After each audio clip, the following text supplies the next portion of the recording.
जो बैकग्राउंड है इसके कलर वगैरह को चेंज कर देता हूं। टूल्स, तो प्रकाश कुमार जुड़ चुके हैं और भी बच्चे मुझे जुड़ते हुए दिखाई पड़ रहे हैं। खुश रहिए प्रकाश। दविद आर्यन, मोहम्मद शमीम अहमद जुड़ चुके हैं, वेरी गुड, बहुत बढ़िया। कैसे हैं माय डियर स्टूडेंट्स?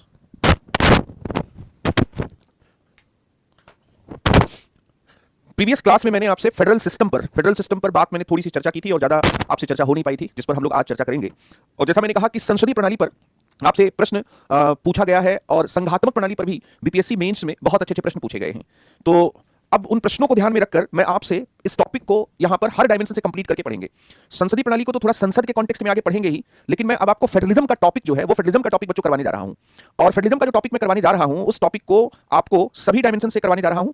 तो सभी डायमेंशन से उस टॉपिक को क्या है करवाने जा रहा हूं, इसलिए मेरे प्यारे बच्चों आपको क्या है कि जो फेडरलिज्म है उस फेडरलिज्म में क्या क्या चीजें हैं, कैसे आप उसको डील करेंगे, मैं उन पॉइंट्स को सबसे पहले आपके सामने लिखता हूं। तो आप जो है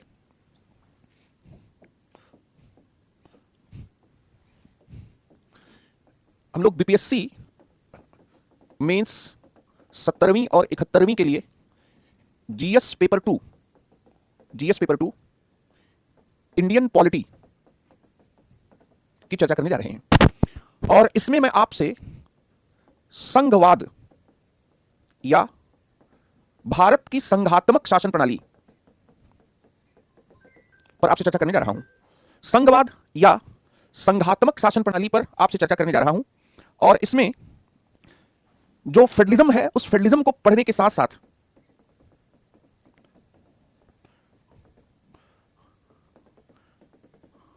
फेडरल सिस्टम को भी आप यहीं पर क्या है समझेंगे। सबसे पहले बच्चों, संघात्मक शासन प्रणाली क्या होती है? संघात्मक शासन प्रणाली की जो अवधारणा है उस अवधारणा को समझेंगे।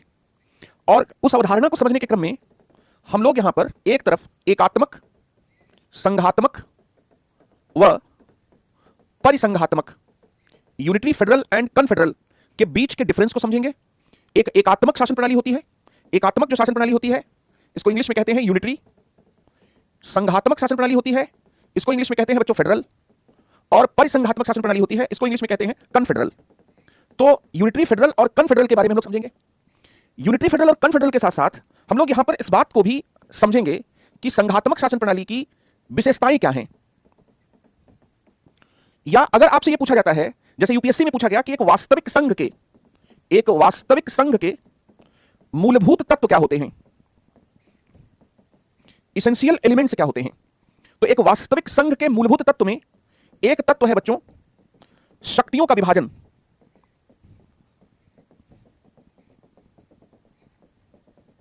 Division of power. दूसरा लिखित संविधान, रिटन कॉन्स्टिट्यूशन। संघात्मक प्रणाली का दूसरा मूलभूत तत्व स्वतंत्र व निष्पक्ष न्यायपालिका। स्वतंत्र व निष्पक्ष न्यायपालिका, इंडिपेंडेंट एंड फेयर जुडिशरी। स्वतंत्र व निष्पक्ष न्यायपालिका, दोहरी पहचान, ड्यूअल आइडेंटिटी। और इसके साथ ही कल मैंने आपको बताया था कि संघात्मक शासन प्रणालियों में केवल शक्तियों का विभाजन ही नहीं होता, शक्तियों का क्षेत्रीय विभाजन ही नहीं होता। संघात्मक शासन प्रणालियों में जो दो स्तर की सरकारें बनती हैं उनके बीच इंटर गवर्नमेंटल, अंतर सरकारी एक तालमेल बनाने का भी प्रयास किया जाता है। तो अंतर सरकारी जो समन्वय है, इंटर गवर्नमेंट कोऑर्डिनेशन,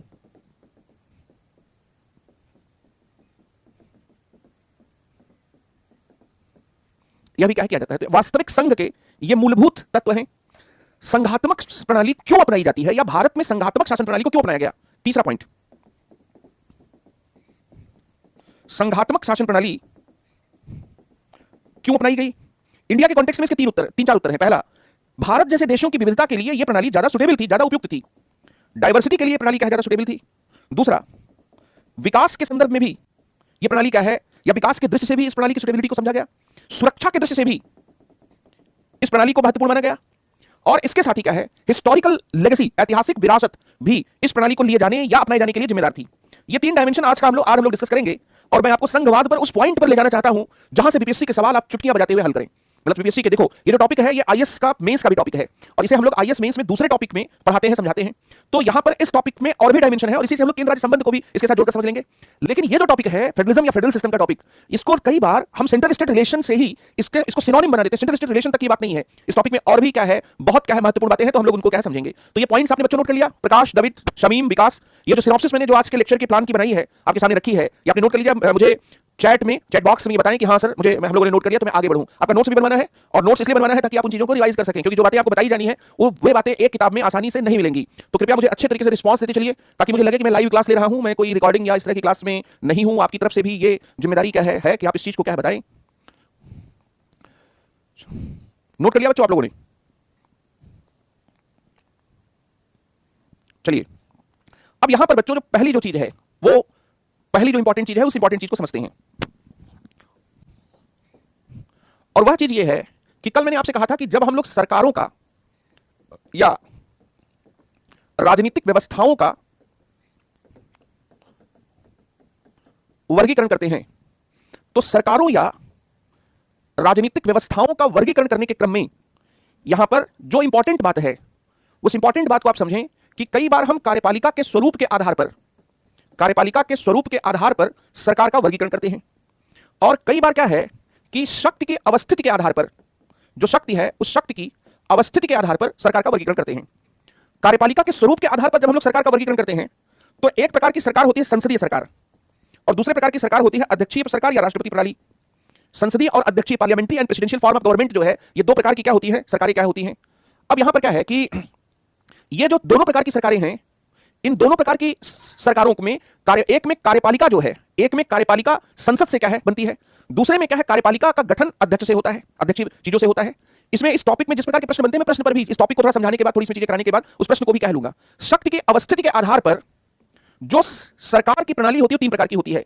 एक को कहते हैं बच्चों एकात्मक, दूसरे को कहते हैं संघात्मक और तीसरे को कहते हैं परिसंघात्मक। एकात्मक, संघात्मक और परिसंघात्मक। एकात्मक को इंग्लिश में यूनिटरी कहते हैं, संघात्मक को इंग्लिश में फेडरल कहते हैं और परिसंघात्मक को कन्फेडरल कहते हैं। ठीक है। एकात्मक जहां शक्ति एक केंद्र में अवस्थित हो, यहां शक्ति एक केंद्र में होती है। दूसरी तरफ जो शक्ति है, संघात्मक शासन प्रणाली में शक्ति का विभाजन होता है और शक्ति का विभाजन इसलिए होता है ताकि शक्ति दो प्रकार के केंद्रों में वितरित कर दिया जाए। तो यहां शक्ति दो प्रकार के केंद्रों में बांटी जाती है।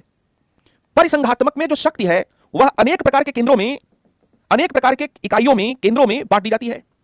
तो एक ऐसी शासन प्रणाली जहां शक्ति एक केंद्र में है वह एकात्मक है। एक ऐसी शासन प्रणाली जहां पर शक्तियों का क्षेत्रीय विभाजन दो स्तर की सरकारों के बीच में किया जा रहा है वो संघात्मक शासन प्रणाली है। एक ऐसी शासन प्रणाली जिसमें शक्ति को अनेक केंद्रों में, निर्णय के अनेक केंद्रों में वितरित कर दिया जा रहा है वो परिसंघात्मक शासन प्रणाली है। जो ब्रिटेन है वह एकात्मक, अब अगर हम लोग एग्जांपल की बात करें तो ब्रिटेन जो है वह एकात्मक शासन प्रणाली का उदाहरण है, इजराइल एकात्मक शासन प्रणाली का उदाहरण है। लेकिन अगर हम लोग संघात्मक शासन प्रणाली की बात करें तो Bharat, America, USA, Australia, Canada ये संघात्मक शासन प्रणाली के प्रसिद्ध उदाहरण है, संघात्मक शासन प्रणाली के प्रसिद्ध उदाहरण है। जबकि आज के संदर्भ में अगर हम लोग बात करें तो परिसंघ का सबसे ठीक ठाक उदाहरण यूरोपीय यूनियन है। यूरोपीय यूनियन में शक्ति अनेक केंद्रों में बांट दी गई और इसलिए इकाइयां इतनी ताकतवर हो गई कि वे तलाक तलाक तलाक बोलकर निकल लेने का मादा भी उनके पास आ गया। अब इसी तरह से संसदीय शासन प्रणाली की बात करें तो कार्यपालिका का गठन जहां संसद से होता है वो संसदीय शासन प्रणाली है। तो भारत, ब्रिटेन, ये सब क्या संसदीय शासन, कनाडा, ये सब संसदीय शासन प्रणाली के उदाहरण है। अध्यक्षीय शासन प्रणाली का उदाहरण है अमेरिका। कार्यपालिका के स्वरूप की दृष्टि से यहां पर कार्यपालिका के अध्यक्ष अर्थात राष्ट्रपति का चुनाव होता है। इस तरह से क्या है ये शासन प्रणालियां। अब अगर हम लोग इंडिया की बात करें, तो भारत कार्यपालिका के स्वरूप की दृष्टि से संसदीय शासन प्रणाली का उदाहरण है और शक्ति की अवस्थिति की दृष्टि से भारत जो है वह संघात्मक शासन प्रणाली का उदाहरण है। तो भारत संसदीय संघात्मक प्रणाली का क्या है, देश है। भारत जो है वह संसदीय संघात्मक प्रणाली से जुड़ा हुआ क्या है, देश है। ये बात आपको समझ में आ रही होगी बच्चों। दूसरी बात यहां पर यह है कि जो भारत है या किसी भी संघात्मक शासन प्रणाली में जो इकाइयां हैं उन इकाइयों का दर्जा क्या है। एक पैरामीटर तो यह है कि हम पावर को यह देखें कि पावर रिजाइड कहां करता है। दूसरा पैरामीटर यह है कि हम यह देखें कि जो यूनिट्स हैं, जो इकाइयां हैं, उनका दर्जा क्या है, उनकी हैसियत क्या है। वो एजेंट की तरह है या केंद्र के बराबर उनका दर्जा है या केंद्र से ज्यादा मजबूत उनका दर्जा है। इकाइयां एकात्मक शासन प्रणाली में केंद्र की एजेंट हो जाती हैं, केंद्र के अधीन होती हैं, केंद्र उन्हें पूरी तरह से नियंत्रित करता है। तो अगर मैं यहां पर इकाइयों के दर्जे के संदर्भ में बात करूं तो यहां अगर मैं यूनिट्स की बात करूं, इकाइयां केंद्र के अधीन हैं। यहां पर जस्ट मिनट बच्चों, गलत हो गया है। यहां पर इकाइयां, यूनिट्स, ये केंद्र के अधीन है, उनका दर्जा एजेंट जैसा है। यहां पर इकाइयां जो हैं वे केंद्र के समवर्ती हैं, केंद्र के सहवर्ती हैं। सहवर्ती कैसे हैं? पावर दोनों को, इकाइयों को और केंद्र को, दोनों को संविधान बांट रहा है।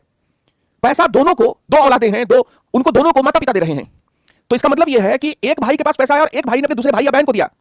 केंद्र के पास पैसा है और केंद्र ने इकाइयों को दिया। दूसरा, संविधान के पास पैसा है, संविधान ने केंद्र और राज्य को दिया। अगर संविधान केंद्र और राज्य को देगा तो केंद्र और राज्य दोनों का दर्जा क्या हो जाएगा? बराबर हो जाएगा। इस मामले में शक्तियां बराबर नहीं होंगी। केंद्र के पास बेशक अधिक शक्तियां हो सकती हैं, राज्य के पास कम शक्तियां हो सकती हैं, लेकिन जहां तक दर्जे की बात है तो यहां इसको डॉक्टर भीमराव अंबेडकर ने भी इस बात को एक्सेप्ट किया, तो यहां पर केंद्र के सहवर्ती होंगी प्रणाली के। तो इस तरह से क्या है, यह सबसे इंपॉर्टेंट क्या कॉन्सेप्ट है, it's essential concept of the federal system. Federal system का यह एक एसेंशियल कॉन्सेप्ट है। फिर जब हम लोग ये कहते हैं कि संघात्मक शासन प्रणाली में शक्तियां बांटी जाती हैं, शक्तियों का विभाजन होता है, तो शक्तियों के विभाजन का पैमाना क्या है? शक्तियों के विभाजन का जो पैमाना है वो क्षेत्र है। शक्तियों के विभाजन का जो पैमाना है वो टेरिटरी है, कि पूरे देश के लिए शक्तियां होंगी या किसी प्रांत विशेष के लिए क्या शक्तियां होगी। इस तरह से शक्तियों के विभाजन का जो पैमाना है वह पैमाना क्या है? केंद्र है। तो अब यहां पर क्या है, इस बात को भी आपको समझना होगा। इसी बात को समझने के लिए अब हम लोग नेक्स्ट डायमेंशन पर आते हैं, और वो डायमेंशन यहां पर क्या है कि जो वास्तविक संघ के मूलभूत तत्व हैं वे 5 मैंने आपको बताए, उनमें से एक एक मूल तत्व को समझते हैं। तो नेक्स्ट पॉइंट पर आते हैं बच्चों।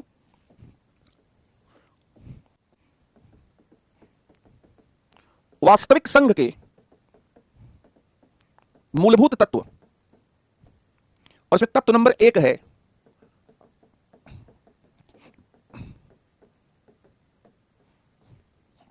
शक्तियों का विभाजन।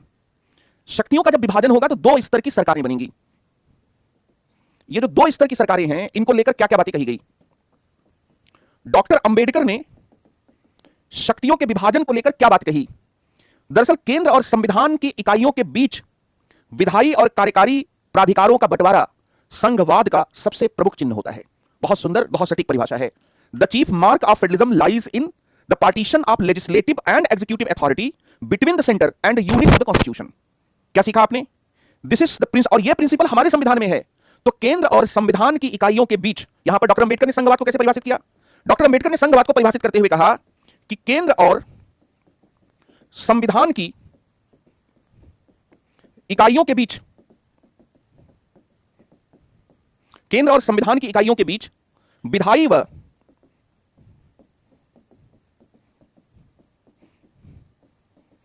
कार्यकारी प्राधिकार का बंटवारा संघवाद का सबसे प्रमुख चिन्ह होता है। सबसे प्रमुख चिन्ह होता है। दरअसल इसी को कहा जाता है कि यह शक्तियों का क्षेत्रीय विभाजन करता है। शक्तियों के क्षेत्रीय विभाजन को इंग्लिश में टेरिटोरियल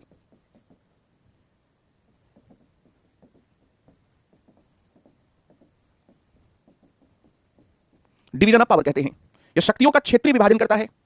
शक्तियों का क्षेत्रीय विभाजन का मतलब क्या कि संसद पूरे देश के लिए संघ सूची में शामिल किए गए विषयों पर कानून बनाएगी। 7वीं सूची को जब आप पढ़ते हैं, और राज्य सरकारें राज्य सूची के विषयों में शामिल किए गए विषयों पर पूरे राज्य के लिए कानून बनाएगी। तो यह हो गया क्षेत्रीय विभाजन। अब आपको यहां पर यह बताना पड़ेगा कि भारत का संविधान कैसे संघात्मक संविधान है, कैसे वह शक्तियों का क्षेत्रीय विभाजन करता है। क्या भारत के संविधान में यह बात मिलती है? तो आप स्पष्ट रूप से बताएंगे कि यस, मिलती है। भारत के संविधान में कई ऐसे प्रावधान हैं जो शक्तियों के क्षेत्रीय विभाजन को स्पष्ट करते हैं। भारत के संविधान में सबसे पहले अनुच्छेद 1 यह कहता है कि India shall be union of the state. Bharat राज्यों का संघ होगा, और अगर भारत राज्यों का संघ होगा तो इस बात में भी कोई शक नहीं बाकी रहता है कि भारत का संविधान राज्यों के एक यूनियन के रूप में एक फेडरल सिस्टम की परिकल्पना कर रहा है। हिंदी का शब्द वैसे संघ तो सीधे सीधे बता रहा है, अंग्रेजी में यूनियन शब्द का प्रयोग है। भारतीय संविधान का अनुच्छेद 245 ये कहता है कि संसद भारत के संपूर्ण राज्य क्षेत्र या उसके किसी भाग के लिए विधि बना सकेगी, और किसी राज्य का विधानमंडल संपूर्ण राज्य या उसके किसी क्षेत्र के लिए विधान बना सकेगा। यह शक्तियों का क्षेत्रवार विभाजन है। तो यहां पर अब हम लोग अनुच्छेद 245 को भी यहां पर उद्धृत कर सकते हैं। 245 क्या कह रहा है? 245 ये कह रहा है कि संसद भारत के संपूर्ण राज्य क्षेत्र, संसद भारत के संपूर्ण राज्य क्षेत्र, संसद भारत के संपूर्ण राज्य क्षेत्र, जस्ट मिनट बच्चों, या उसके किसी भाग के लिए विधान बना सकती है, और किसी राज्य का विधानमंडल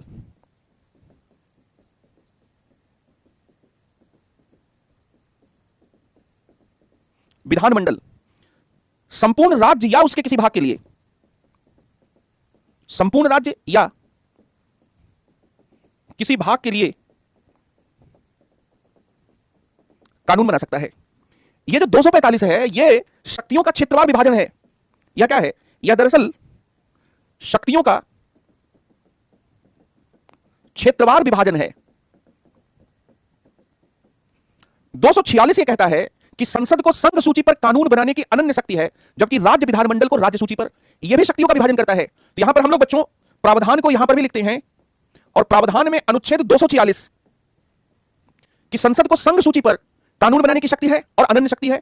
इसका मतलब कि आप संसद और राज्य विधानमंडल के बीच में केवल क्षेत्रगत बंटवारा ही नहीं कर रहे हैं, आप विषयवार भी बंटवारा कर रहे हैं कि संसद को संघ सूची पर कानून बनाने की शक्ति है और राज्य विधानमंडल को राज्य सूची पर।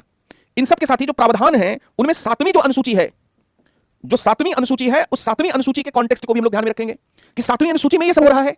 और एसआर बुम्बई बनाम भारत संघ 1994, एसआर बुम्बई बनाम भारत संघ 1994 के बाद में भारत के उच्चतम न्यायालय ने कहा कि जो संघवाद है वह संविधान का बुनियादी ढांचा है। सोनारिया का कहना है कि वीडियो बार बार कट रहा है क्या, और भी स्टूडेंट्स का वीडियो बार बार कट जा रहा है। यहां पर बच्चों क्या है कि यहां हम लोग यह जो टॉपिक है इसके संदर्भ में उच्चतम न्यायालय के उस अभिमत की भी बात कर सकते हैं। उच्चतम न्यायालय का अभिमत क्या है? उच्चतम न्यायालय का बच्चों अभिमत यह है, उच्चतम न्यायालय का जो अभिमत है वह अभिमत यह है कि संघवाद संविधान का, यहां पर संघवाद संविधान का बुनियादी ढांचा है। तो अब यहां पर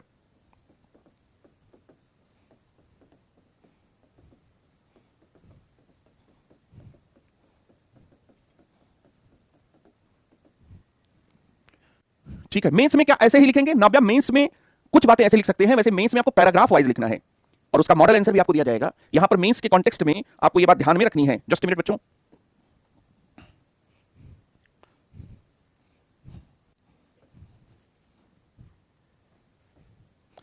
ठीक है। अब इसके साथ ही इस पॉइंट को मैंने आपको डिस्कस किया। आप चाहें तो इसको इस रूप में समझने के लिए मैंने बताया कि थोड़ी जो अलग अलग चीजें अलग अलग दिखें, वैसे जब आपको लिखना होगा तो आपको पैराग्राफ में लिखना होगा कि शक्तियों का विभाजन व दो स्तर की सरकारें संघवाद की एक प्रमुख, संघवाद की मूलतम विशेषता है। भारतीय संविधान के निर्माता डॉक्टर भीमराव अंबेडकर ने कहा था कि केंद्र और संविधान की विधायी और कार्यकारी प्राधिकारों का बंटवारा संघवाद की सबसे महत्वपूर्ण विशेषता है। इस प्रकार शक्तियों का क्षेत्रीय विभाजन संघवाद की महत्वपूर्ण विशेषता है। भारतीय संविधान के निम्नलिखित प्रावधान संघवाद को व्यक्त करते हैं, और उसमें फिर अनुच्छेद 1, अनुच्छेद 245, अनुच्छेद 246 यह बात क्या है आपको बतानी है। ठीक है, फिर सातवीं अनुसूची संघवाद का एक बहुत महत्वपूर्ण उदाहरण है, क्योंकि उसमें शक्तियों का विभाजन स्पष्ट तौर पर दिखता है। 1994 में एसआर बुम्बई के केस में जो बात कही गई वह भी क्या है? संघवाद का क्या है? उदाहरण है। वह भी संघवाद से जुड़ा हुआ क्या है? उदाहरण है। तो इस तरह से बच्चों क्या है ये हुआ। अब यहां पर दूसरा पॉइंट देखते हैं। यहां तक बच्चों बात समझ में आ गई? शशिकांत, चंद्रशेखर, नीतीश, नाव्या, सोनारिया, प्रकाश, जितनी बातें मैंने आपको बताई वो क्लियर है? कहीं किसी भी प्रकार की कोई दिक्कत है तो आप पूछ सकते हैं। मैं आपको फिर दोहरा रहा हूं कि ये टॉपिक किताबों में क्या है कि किताबों में क्या है बहुत कम मिलेगा, और इसके साथ ही क्या आप खुद पढ़ रहे हैं, खुद समझ रहे हैं, ये आपको खुद से सोचना चाहिए। हम लोग हजारों विद्यार्थी को पढ़ा चुके हैं, और आपको क्या है कि आपको जो है खुद आपका लेवल ये नहीं है कि आप इस लेवल पर क्या है आकर क्या है थोड़ा चीजों को समझने के लिए अपने मस्तिष्क पर भार डाल सके। ठीक है, खुद पढ़ रहे हैं, खुद समझ रहे हैं, क्योंकि आप क्या है क्लास के साथ कनेक्ट थोड़ा होने की कोशिश करिए, इसलिए ये बात क्या है आपको लग रही है। फिर हम लोग नेक्स्ट लेवल पर आते हैं, और वो नेक्स्ट लेवल है बच्चों, या दूसरी जो विशेषता है वह विशेषता क्या है? वह क्या है कि पढ़ाई का या प्राधिकार का मीन्स क्या है। यस, ये अच्छा सवाल है। तो यहां पर बच्चों क्या है कि जब हम लोग ये शब्द प्रयोग करते हैं, यह जो शब्द है वह शब्द प्रयोग करते हैं कि अथॉरिटी। अथॉरिटी का मतलब होता है वैध अधिकार, वैलिड राइट्स। वैलिड क्या है? राइट्स। दरअसल प्राधिकार शब्द जो है वह शक्ति से, पावर से क्या होता है? भिन्न होता है। पावर को मैक्स वेबर ने कहा था कि यह वैध भी हो सकता है और अवैध भी हो सकता है, लेकिन प्राधिकार जो है वो वैध होता है। तो नॉर्मली यह कहा जाता है कि आदेश देने के वैध अधिकार को प्राधिकार कहते हैं। आदेश देने के वैध अधिकार को प्राधिकार कहते हैं। जो यहां पर वैध प्राधिकार है, उस वैध या प्राधिकार जो है वो, उसको आप ऐसे समझ सकते हैं कि सरकारों के पास कर वसूलने का प्राधिकार होता है। तो जब आप प्राधिकारों को बांटते हैं तो आप वैध शक्तियों को क्या बांटते हैं? दरअसल पॉलिटी में पावर और अथॉरिटी ये दोनों शब्द बार बार प्रयोग होते हैं। किसी से कुछ करवाने की योग्यता को शक्ति कहते हैं, और किसी को आदेश देने के वैध अधिकार को प्राधिकार कहते हैं। जैसे मुखर्जी नगर से अगर कोई गांधी विहार रात के 2 बजे जा रहा है और उसके यात्रा के दौरान या बीच में उससे चाकू की नोक पर, बंदूक की नोक पर उसका पर्स ले लिया जाए, उसका मोबाइल ले लिया जाए, तो यहां पर क्या है कि शक्ति का इस्तेमाल करके आज्ञा को मनवाया गया, शक्ति के बल पर आज्ञा को मनवाया गया। दूसरा कि पर्स लिया गया लेकिन बंदूक की नोक पर लिया गया, चाकू की नोक पर लिया गया।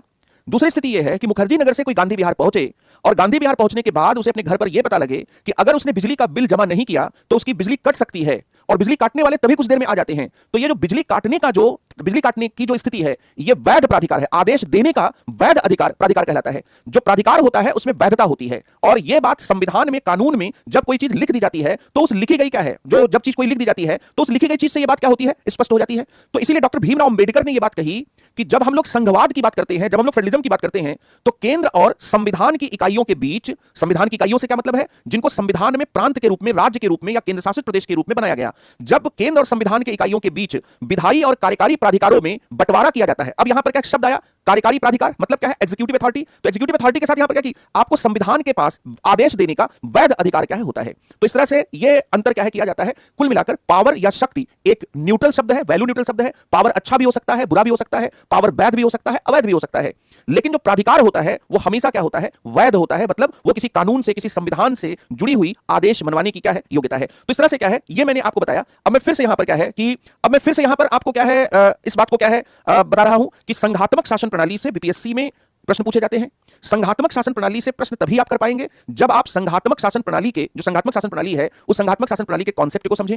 संघात्मक शासन प्रणाली के कॉन्सेप्ट को समझने के लिए आपको एकात्मक और परिसंघात्मक, यूनिटरी और कन्फेडरल, दोनों प्रकार की प्रणालियों से डिफरेंस करना आना चाहिए। एकात्मक सरकार की प्रणाली वह होती है जहां शक्तियां एक केंद्र में अवस्थित होती हैं, जबकि परिसंघात्मक या संघात्मक प्रणाली वह होती है जहां पर शक्तियां दो प्रकार के केंद्रों में बांटी जाती हैं। दो प्रकार के केंद्रों में बांटी जाती है तो शक्ति का क्या होगा, विभाजन होगा। और यहां शक्ति का मतलब क्या है, कानून बनाने की शक्ति। यहां शक्ति का मतलब है कार्यपालिका की शक्ति, कार्यकारी शक्ति, प्रशासनिक शक्ति। तो जो विधायी और कार्यकारी शक्ति है, जब आप केंद्र और प्रांतों में संविधान के द्वारा बांटते हैं तो आप संघात्मक शासन प्रणाली की रचना कर रहे होते हैं।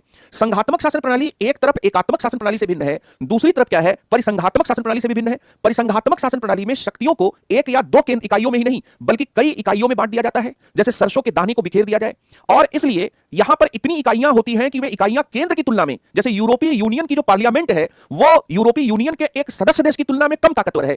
फ्रांस की जो संसद है, जर्मनी की जो संसद है, वो है यूरोपीय यूनियन की संसद, लेकिन फ्रांस और जर्मनी की संसद संप्रभु है, इसलिए यूरोपीय यूनियन की संसद क्या है, उससे कमतर है। तो कहने का मतलब यह है कि कन्फेडरल जो सिस्टम ऑफ गवर्नमेंट होता है, जो परिसंघात्मक शासन प्रणाली होती है, उसमें शक्तियां जो होती हैं वो शक्तियां क्या है, अनेक केंद्रों में बांटी जाती हैं।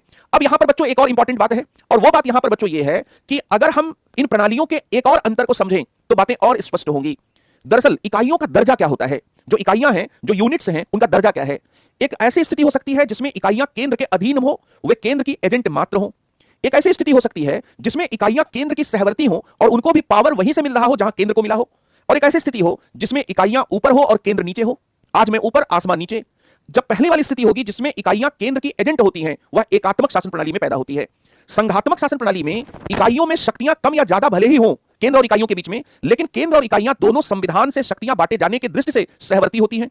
और तीसरी इंपॉर्टेंट बात यहां पर यह है, जो तीसरी इंपॉर्टेंट बात है, वह तीसरी इंपॉर्टेंट बात यह है कि परिसंघात्मक शासन प्रणाली में केंद्र कमजोर होता है, इकाइयां मजबूत होती हैं। इकाइयों को केंद्र से अलग होने की शक्तियां भी प्राप्त होती हैं, जैसे ब्रिटेन ने ब्रेक्जिट के जनमत संग्रह के द्वारा अपने आप को यूरोपीय यूनियन से अलग कर लिया। तो एकात्मक, संघात्मक और परिसंघात्मक का जो अंतर है, वह अंतर यहां पर आपको क्या है बताया गया, वह जो अंतर है वह अंतर यहां पर क्या है, इस कॉन्टेक्स्ट में आपको बताया गया।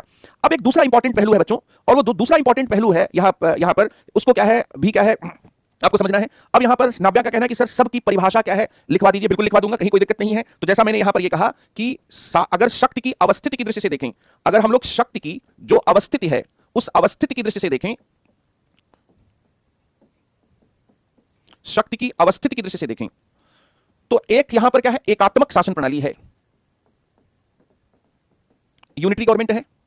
दूसरा यहां पर क्या है, संघात्मक शासन प्रणाली है, फेडरल गवर्नमेंट है। और तीसरा यहां पर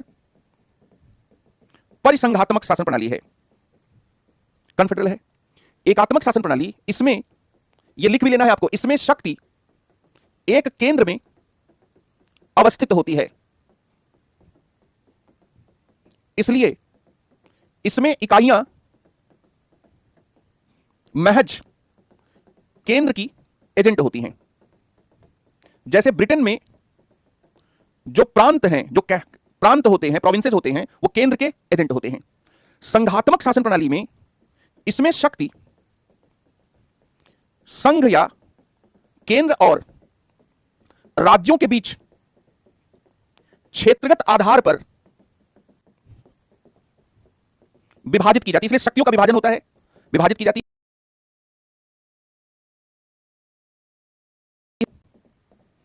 केंद्र की सहवर्ती होती हैं, इसमें इकाइयां क्या होती हैं? केंद्र की सहवर्ती होती हैं। इसमें अब यहां पर उदाहरण क्या है? तो जैसे अमेरिका, भारत, कनाडा और ऑस्ट्रेलिया, इसमें इकाइयों, इसमें शक्ति को अनेक इकाइयों के बीच बांट दिया जाता है। इसमें केंद्र ही इकाइयों के अधीन होता है, केंद्र ही इकाइयों के अधीन होता है। ठीक है, यह कुल मिलाकर है। अब जैसे मैंने यूरोपीय यूनियन, तो ठीक है, तो अब ये समझ में आ गया होगा। आगे बढ़ूं मैं, कहीं किसी भी प्रकार का कोई प्रश्न, कोई डाउट, किसी भी प्रकार की कोई सुविधा, तो आप पूछ सकते हैं। इसके बाद मैंने आपको बताया अंबेडकर की डिफिनेशन के बाद कि इंडियन कॉन्स्टिट्यूशन में आर्टिकल 1, आर्टिकल 245, आर्टिकल 246 और 7वीं अनुसूची, ये चारों भारत में संघात्मक शासन प्रणाली अपनाई गई, इसको सुनिश्चित करते हैं। इसके साथ ही आपके आंसर में यह बात भी आनी चाहिए कि क्या सुप्रीम कोर्ट ने भी संघात्मक शासन प्रणाली को लेकर कोई बात कही है, और अगर सुप्रीम कोर्ट ने संघात्मक शासन प्रणाली को लेकर कोई बात कही तो उस बात को भी हम लिख दें। जैसे एसआर बम्बई बना भारत संघ के बाद में सुप्रीम कोर्ट ने यह बात क्या है कही, तो सुप्रीम कोर्ट ने यह कहा कि संघवाद भारतीय संविधान का आधारभूत लक्षण है। जो भी भारत के संविधान में बेसिक स्ट्रक्चर या आधारभूत लक्षण बताया जाता है, उसमें अनुच्छेद 368 का 368 का प्रयोग करके कहीं पर भी उसे चेंज नहीं किया जा सकता, अमेंडमेंट क्या है नहीं किया जा सकता। ठीक है, कन्फेडरेशन को एक ही पावर संविधान से मिलता है। कन्फेडरेशन में पावर जो होता है, संविधान तो कन्फेडरेशन में भी होता है अभिमन्यु, लेकिन जो पावर है उस पावर को बांटने के लिए इकाइयां मिलकर समझौते करती हैं।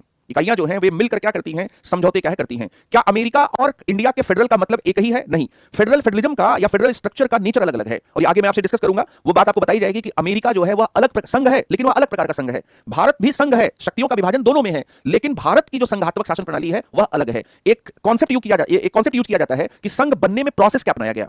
तो कुछ ऐसे संघ हैं, कुछ ऐसे फेडरल सिस्टम हैं जो कमिंग टुगेदर टाइप के हैं, मतलब आओ मिलकर संघ बनाएं, और कुछ ऐसे हैं जो होल्डिंग टुगेदर हैं। तो बेसिकली इंडिया और अमेरिका में, मतलब अगर हम संघात्मक शासन प्रणाली की बात करें, तो संघात्मक शासन प्रणाली में, जो संघात्मक शासन प्रणाली है, इस संघात्मक शासन प्रणाली में इंडिया और अमेरिका के बीच में बच्चों बहुत बड़ा अंतर है। और अंतर क्या है? जो भारत में संघात्मक शासन प्रणाली है वह इकाइयों के आपस में मिलने से नहीं बनी है, बल्कि एक ब्रिटिश सरकार के जाने के बाद एक संविधान सभा ने ब्रिटिश भारत के प्रांतों को मिलकर बनाया। तो यह, इसको कहा जाता है कि यह होल्डिंग टुगेदर प्रकार का संघ है। यह होल्डिंग टुगेदर है। होल्डिंग टुगेदर का मतलब क्या है कि ये पहले से ही कुछ प्रांत थे जिनको मिलाकर क्या बनाया गया। जो अमेरिका है, जो यूएस है, इसकी संघात्मक शासन प्रणाली की विशेषता क्या है? ये कमिंग टुगेदर है। यहां पर 50 राज्यों ने मिलकर यह निर्णय किया कि वे एक संघ बनाएंगे, और रक्षा से संबंधित विषय, इसके साथ ही क्या है, विदेशी मामले, ये सब एक सरकार को सौंप देंगे, ताकि वे क्या है, यहां पर एक सरकार को सौंप देंगे। फिर यहां पर क्या है, तो अमेरिका जो है वो coming together, America coming together प्रकार की संघात्मक शासन प्रणाली है। वहां पर 50 राज्यों ने मिलकर यह निर्णय क्या किया। अब अमेरिका और यूरोपीय संघ में क्या अंतर है? तो अमेरिका में जो इकाइयां थी, उन्होंने अपनी कुछ शक्तियां संघ को, यूनाइटेड स्टेट्स ऑफ अमेरिका को सौंप दिया। अब देखिए यहां पर अमेरिका का अंग्रेजी में पूरा नाम है यूएसए। यूएसए का फुल फॉर्म है यूनाइटेड स्टेट्स ऑफ अमेरिका। तो ये स्टेट्स हैं कौन? ये स्टेट्स 50 प्रांत हैं। इन 50 प्रांतों ने यूनाइटेड होकर पावर क्या किया, एक सरकार को, अमेरिका के राष्ट्रपति को संविधान के तहत दे दिया। ठीक है, अब उन्होंने अपने पावर को कम भी किया, लेकिन यूरोपीय संघ में जो इकाइयां थी उनका पावर कम नहीं हुआ। वो अलग होने का, जैसे अमेरिका में क्या है कि अलग होने के संदर्भ में स्थितियां बिल्कुल भिन्न है। यूरोपीय संघ में जो प्रांत हैं, जो मतलब जो यूनिट्स हैं, उन यूनिट्स का जो पावर है वो पावर क्या है, अलग है। और वो पावर किस रूप में अलग है कि इकाइयों को यूरोपीय यूनियन से अलग होने की भी शक्तियां क्या है, प्राप्त हैं। और उसका सबसे जीता जागता उदाहरण है ब्रिटेन के द्वारा ब्रेक्जिट के जनमत संग्रह के द्वारा यूरोपीय यूनियन से अलग होने का फैसला क्या है करना। तो इस तरह से बच्चों क्या है, ये मैंने आपको पहली विशेषता बता दी। पहली विशेषता क्या है? शक्तियों का विभाजन। कैसे भारत के संविधान में शक्तियों का विभाजन है, ये मैंने आपको बता दिया। अब मैं दूसरी विशेषता पर चलता हूं। जो दूसरी विशेषता है, वह दूसरी विशेषता अगर आप देखेंगे तो मैंने आपको जो सिनॉप्सिस बनाई थी, उस सिनॉप्सिस में यह बताया कि जो संघात्मक शासन प्रणाली होती है उसके कुछ मूलभूत तत्व होते हैं।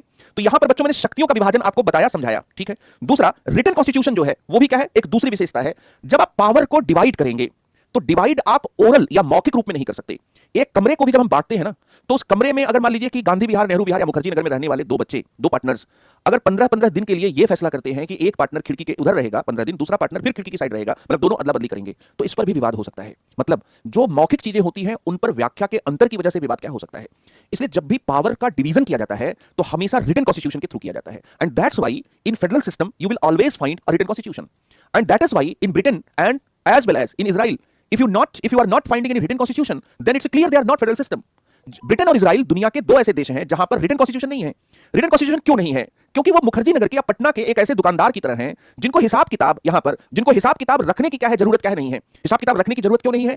क्यों हिसाब किताब रखने की जरूरत? क्योंकि वो सारी शक्तियां खुद ही क्या है उनके पास है। एक दुकानदार, अगर मान लीजिए कि उस दुकानदार को उस दुकानदार में कई लोगों का हिस्सा है तो उसको हिसाब किताब रखना होगा। इसी तरह से संघात्मक शासन प्रणाली में कई बार कई लोगों का हिस्सा क्या होता है, तो कई लोगों का हिस्सा है तो लिखना पड़ेगा। और इसका मतलब क्या कि प्रांतीय इकाइयों का हिस्सा क्या है और इसके साथ ही केंद्रीय इकाइयों का हिस्सा क्या है, इसको आपको लिखना पड़ेगा कि केंद्र है, केंद्र आयकर पर कानून बनाएगा और वसूलेगा, फिर उसे बांट देगा, यह संविधान में लिख दिया गया। जबकि भू राजस्व पर कानून बनाने, वसूलने और रख लेने की शक्ति राज्य को दे दी गई। इसका मतलब कि अब इतनी महीन, इतनी बारीक चीज को आपको तो मिलकर क्या है, आपको बांटना पड़ेगा, आपको लिखना पड़ेगा। इसी तरह से शराबबंदी बिहार में लागू हुई।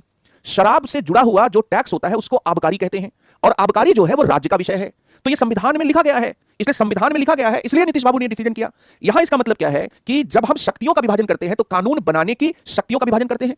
कानून बनाने की शक्तियों का अगर हम विभाजन करते हैं तो ऐसी स्थिति में हमें यह लिखना पड़ेगा। और इसलिए लिखित संविधान का लॉजिक क्या है, जस्टिफाई होता है कि जब आप शक्तियों के विभाजन की बात करते हैं, when you speak about the division of power, जब आप शक्तियों के विभाजन की बात करते हैं तो शक्तियों का विभाजन आपको लिख कर करना पड़ेगा। इसलिए संघात्मक शासन प्रणाली में लिखित संविधान का एक तत्व जरूरी तौर पर पाया जाता है। अगर आपको यह बात समझ में आ गई है तो इसे आप इस तरीके से, मतलब ये जो बात है, इस बात को आप इस तरीके से क्या कर सकते हैं, लिख सकते हैं। कैसे लिख सकते हैं? तो यहां पर आपने लिखा कि भाई संघात्मक शासन प्रणाली की जो दूसरी विशेषता है, वो दूसरी विशेषता क्या है? वह दूसरी विशेषता बच्चों लिखित संविधान है, रिटन कॉन्स्टिट्यूशन है। तो ये जो रिटन कॉन्स्टिट्यूशन है, इस रिटन कॉन्स्टिट्यूशन का लॉजिक क्या है? तो लॉजिक अभी मैंने आपको बताया कि भाई रिटन कॉन्स्टिट्यूशन का क्या लॉजिक है, क्योंकि आप पावर को डिवाइड कर रहे हैं। तो पावर डिवाइड क्या है? यहां पर पावर डिवाइड क्या है, आप मौखिक रूप में नहीं कर सकते। तो यहां पर सबसे पहली बात क्या है बच्चों कि शक्तियों का बंटवारा लिखित होना जरूरी है। और जब शक्तियों का बंटवारा लिखित होना जरूरी है तो ऐसी स्थिति में लिखित संविधान की आवश्यकता है। अगर यहां पर लिखित बातों को, क्यों लिखित होना जरूरी है?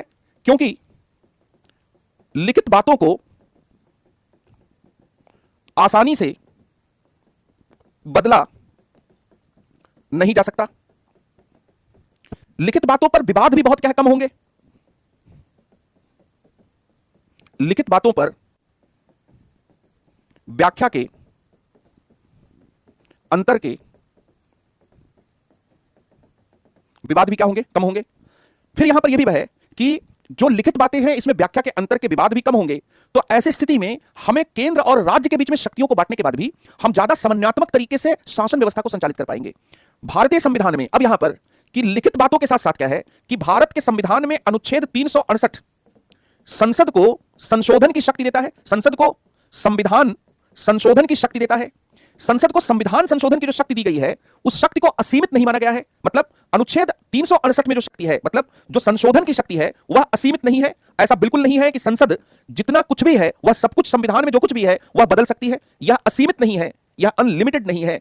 और चूंकि यह अनलिमिटेड नहीं है इसलिए यह क्या है, यह इसे कैसे कहा गया, इसे ऐसे कहा गया कि भारत के संविधान का एक आधारभूत ढांचा है और उस आधारभूत ढांचे या बेसिक स्ट्रक्चर को संसद बदल नहीं सकती। और संघवाद भी क्या है, वह भारत के संविधान का आधारभूत ढांचा है। मतलब विधायी और कार्यकारी शक्तियों का विभाजन भारत के संविधान की एक ऐसी विशेषता है जिस विशेषता को अनुच्छेद 368 में प्रयोग की गई जो शक्तियां हैं उन शक्तियों के आधार पर क्या है, नहीं बदला जा सकता। तो यहां पर यह बात क्या है कि ब्रिटेन एक बिग कंट्री है बट संविधान क्यों नहीं है? तो अभिमन्यु, बड़े देश से संविधान होने का कोई सीधा रिश्ता नहीं है।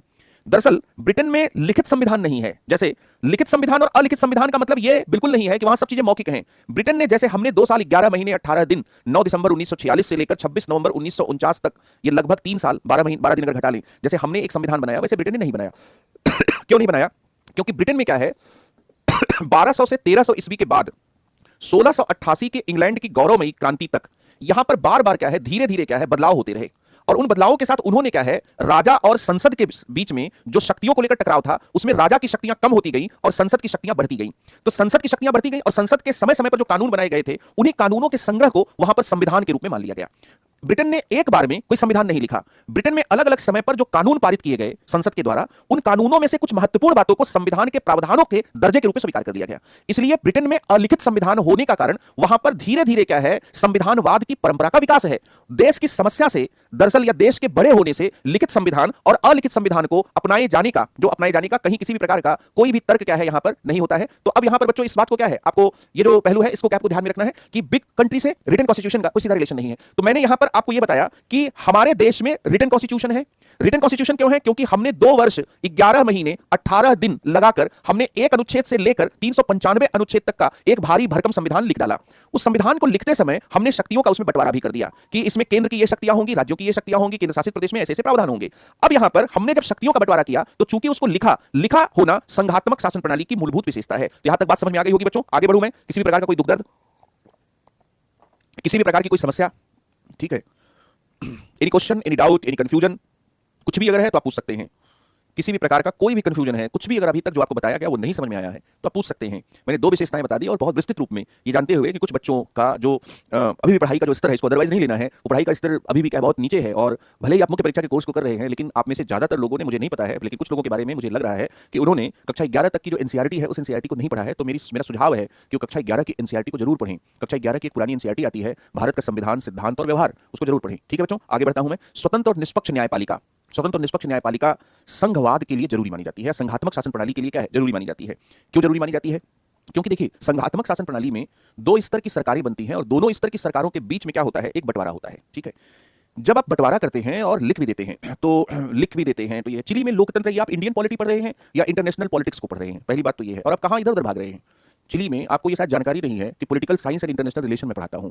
अगर आप कहेंगे तो भी चिली आपको पढ़ाना शुरू कर दूंगा। ठीक है, चिली में लोकतंत्र है या नहीं है, ऐसे क्विज का बीपीएससी से कोई संबंध नहीं है। आपसे ये पूछा जाएगा कि अफ्रीकी महादेश के द्वीपों में, अफ्रीकी महादेश में 11 से 12 क्या है सत्ता परिवर्तन हुए, तख्ता पलट हुए, उसको स्पष्ट कीजिए। ठीक है, इसी तरह से आपसे ये भी पूछा जाएगा कि दक्षिण अमेरिकी देशों में जैसे चिली में या फिर अर्जेंटीना में किस प्रकार की प्रवृत्तियों को आप देख रहे हैं। तो चिली में लोकतंत्र है कि नहीं है, क्या है, ये बीपीएससी का सवाल है। बीपीएससी का सवाल तो ये होता कि चिली में लोकतंत्र की प्रवृत्तियों को नुकसान पहुंचाने जाने वाले कारकों को स्पष्ट कीजिए। तो कहां चिली में पहुंच जा रहे हैं, चिली में मत पहुंचिए, संघवाद पर वापस लौटिए, अपनी एकाग्रता को फेडरलिज्म पर ले आइए और टीचर के हिसाब से पढ़िए, अपने हिसाब से मन के घोड़े मत दौड़ाइए। इंटरनेशनल रिलेशन भी आप कहेंगे तो उसको भी पढ़ा दिया जाएगा। ठीक है, अब यहां पर बच्चों जो मैंने आपसे कहा कि स्वतंत्र और निष्पक्ष न्यायपालिका नेक्स्ट लेवल पर, और यहां जो स्वतंत्र और तीसरी जो विशेषता है वह विशेषता स्वतंत्र व निष्पक्ष न्यायपालिका की है।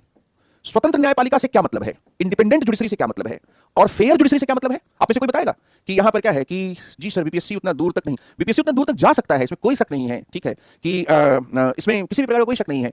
अब यहां पर सबसे पहले बच्चों क्या है कि स्वतंत्र न्यायपालिका से क्या मतलब है, स्वतंत्र न्यायपालिका जो है उससे क्या मतलब है। और जब हम न्यायपालिका की स्वतंत्रता की बात करते हैं तो आखिर न्यायपालिका की स्वतंत्रता को खतरा किससे है? क्या न्यायपालिका की स्वतंत्रता को कार्यपालिका से खतरा है? क्या न्यायपालिका की स्वतंत्रता को विधायिका से खतरा है? ठीक है, कि न्यायपालिका की स्वतंत्रता को किससे खतरा है? न्यायपालिका किसके अधीन काम नहीं करता, किसी के अधीन काम नहीं, बिल्कुल किसी के अधीन काम नहीं करता, संविधान के अधीन है वो। दरअसल क्या है कि जैसे मान लीजिए कि हमारे मोदी जी गणेश पूजा पर हमारे chief justice of India Chandrachud साहब के घर चले गए, जस्टिस चंद्रचूड़ के घर चले गए।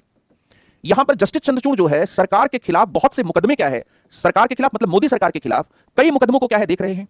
तो अगर न्यायपालिका, अगर जुडिशरी कार्यपालिका से, प्रधानमंत्री से, मंत्रिपरिषद से प्रभावित होकर या उसके दबाव में आकर कार्य करने लगे तो ऐसी स्थिति में न्यायपालिका पर यह जो दबाव है वह उसकी स्वतंत्रता के लिए घातक है। इसलिए न्यायपालिका की स्वतंत्रता को मेरे प्यारे बच्चों कार्यपालिका से, सरकार से खतरा होता है। सरकार मतलब प्रधानमंत्री, मंत्रिपरिषद, इनसे क्या है, क्योंकि कई बार सरकारें यह चाहती हैं कि न्यायपालिका उसके दृष्टिकोण को उचित ठहराए। न्यायपालिका को न्याय देना है तो जरूरी तो नहीं कि कार्यपालिका के हर दृष्टिकोण को क्या उचित ठहराए। जैसे आप इसको सरल से उदाहरण से समझ सकते हैं कि बीपीएससी के बच्चों का जो मूवमेंट है उस मूवमेंट में जरूरी तो नहीं है ना कि सरकार जो है वह जो कमीशन का, बिहार पब्लिक सर्विस कमीशन का जो दृष्टिकोण है या सरकार का जो दृष्टिकोण है उसको पटना हाईकोर्ट क्या है वैलिडेट करे। पटना हाईकोर्ट जस्टिस और इनजस्टिस के हिसाब से निर्णय करेगा। इसलिए स्वतंत्र न्यायपालिका कार्यपालिका के दबाव से, कार्यपालिका के हस्तक्षेप से मुक्त न्यायपालिका को कहेंगे। कार्यपालिका से न्यायपालिका की आजादी को सबसे अधिक खतरा होता है और इसीलिए जब भी मजबूत सरकारें आती हैं तो न्यायपालिका की स्वतंत्रता के प्रभावित होने का खतरा मौजूद होता है। नंबर एक बात। दूसरी बात यहां पर यह है निष्पक्ष न्यायपालिका। What do you mean by fair judiciary?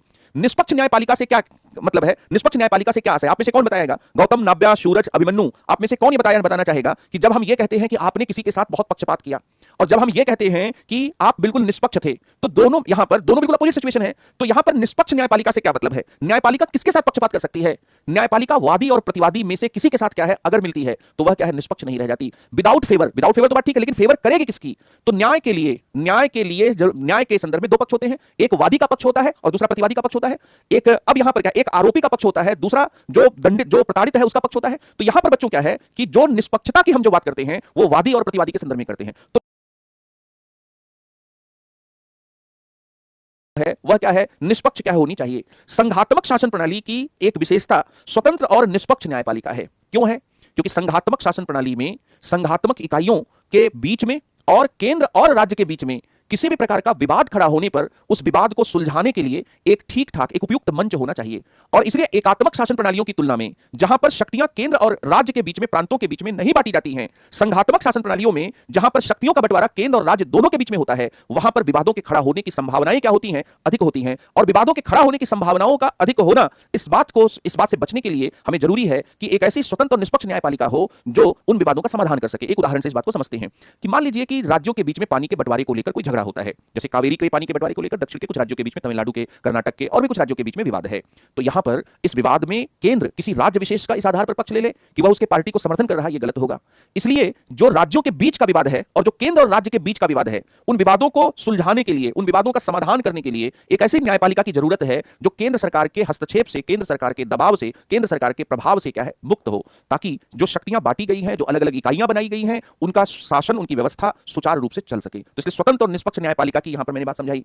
फिर इसके साथ ही बच्चों, तो आज मैं इतना ही करता हूं। मुझे लगता है कि आप लोगों में से बहुत से लोगों को, अगर मैं अभी ज्यादा पढ़ाऊंगा इस टॉपिक को, क्योंकि आपने प्रीलिम्स में इस टॉपिक को ज्यादा पढ़ा नहीं है, तो आप में से कुछ लोगों को या ज्यादातर लोगों को थोड़ी सी दिक्कत आ सकती है। अब चूंकि हम लोग बीपीएससी मेंस के क्वेश्चंस को ध्यान में रखकर आपको बहुत सारे टॉपिक क्या करवा रहे हैं या उन्हीं टॉपिक की तरफ जा रहे हैं, इसलिए अभी थोड़ी सी क्या है, आपको यहाँ पर थोड़ा सा तालमेल बिठाने में क्या है, एक समस्या क्या है आ सकती है। फिर भी मैं यहाँ पर क्या है आपको क्या है इस बात को क्या है थोड़ा क्वेश्चन के हिसाब से क्या है बताना चाहूंगा। तो जस्ट मिनट बच्चों, मैं आपके सामने दरअसल जो बीपीएससी के क्वेश्चंस हैं उन क्वेश्चंस की तरफ क्या है आपको ले जाना चाहता हूं, जो आपसे पूछे गए हैं। और उनमें क्या है, जैसे एक न्यायिक समीक्षा पर प्रश्न है यहाँ पर क्या है, अंतरराज्यीय परिषद नदी जल, अंतरराज्यीय परिषद नहीं बेटा नदी जल विवाद का निपटारा करती है। अंतरराज्यीय परिषद में प्रश्न उठाए जा सकते हैं, लेकिन 262 में इंटर स्टेट वाटर ट्रिब्यूनल, यहाँ पर क्या है कि इंटर स्टेट वाटर ट्रिब्यूनल जो है वह इंटर स्टेट वाटर ट्रिब्यूनल बनाए जाने का प्रावधान है। और इसलिए जो जल न्यायाधिकरण है, अंतरराज्यीय परिषद नहीं, जल न्यायाधिकरण जो संसद के द्वारा बनाए जाते हैं, वे नदी जल विवाद का क्या करते हैं, बंटवारा क्या करते हैं, तो नदी जल विवाद का बंटवारा करते हैं। फिर इसके साथ ही बच्चों, जैसे 2023 का प्रश्न मैंने आपके सामने खोला है, और इसमें क्या है कि भारत में गत्यात्मक धर्मनिरपेक्षता को आलोचनात्मक दृष्टि से विश्लेषित कीजिए यहाँ पर। फिर इसी तरह से सकारात्मक दिशा निर्देश यहाँ पर है इसके कि social and economic democracy positive directions पर सवाल है, जुडिशियल रिव्यू पर सवाल पूछा गया है, बिहार में राजनीतिक संस्कृति में सुधार पर सवाल है, क्षेत्रीय परिषदों पर सवाल है, जाति आधारित राजनीति पर सवाल है, चुनाव आयोग पर सवाल है, राज्यसभा की संरचना पर सवाल है। तो इसमें क्या है, सीधे सवाल आपको नहीं मिले। अब हम लोग अगले उसको देखते हैं, जस्ट मिनट बच्चों, भारतीय संविधान के मूल ढांचे पर, संशोधन प्रक्रिया पर, प्रस्तावना पर। फिर इसके साथ ही क्या है कि अब ये सवाल है, अब देखिए किस तरह का सवाल है, इस सवाल को आप समझिए कि भारतीय संघवाद मूल रूप से राष्ट्रीयता के दो एक साथ प्रयासों में निहित है, राज्य आधारित सांस्कृतिक विविधताओं को अपनाना और बड़े भारतीय राजनीतिक समुदाय के प्रति प्रतिबद्धता। उपरोक्त कथन के आलोक में संघवाद के भारतीय मॉडल की प्रकृति का आलोचनात्मक परीक्षण कीजिए। ये 38 मार्क्स का प्रश्न है और ये 2023 में क्या है बच्चों पूछा गया। 2023 में बीपीएससी ने क्या पूछा, बीपीएससी ने इसी टॉपिक से सीधा प्रश्न पूछा और वह प्रश्न था संघवाद के भारतीय मॉडल की प्रकृति। अब संघवाद आप जब तक समझेंगे नहीं तब तक आप संघवाद के भारतीय मॉडल को कैसे समझेंगे, संघवाद के भारतीय मॉडल की प्रकृति। तो अभी जब 5 विशेषताएं मैं बता लूंगा, उसके बाद क्या है यहां पर उसके बाद क्या है, आप क्या है इस प्रश्न को करने की स्थिति में होंगे। तो Indian federalism is fundamentally rooted in two simultaneous pursuit of nationhood, मतलब यहां भारतीय संघवाद मूल रूप से राष्ट्रीयता के दो एक साथ प्रयासों में निहित है, राज्य आधारित सांस्कृतिक विविधताओं को अपनाना और बड़े भारतीय राजनीतिक समुदाय के प्रति प्रतिबद्धता। क्यों भारतीय संघवाद जो है वह राष्ट्रीयता के दो प्रयासों में निहित है, मतलब इसको राष्ट्रीयता से क्या जोड़ा गया, कुल मिलाकर संघवाद के भारतीय मॉडल की प्रकृति को क्या है यहां पर क्या बताया गया।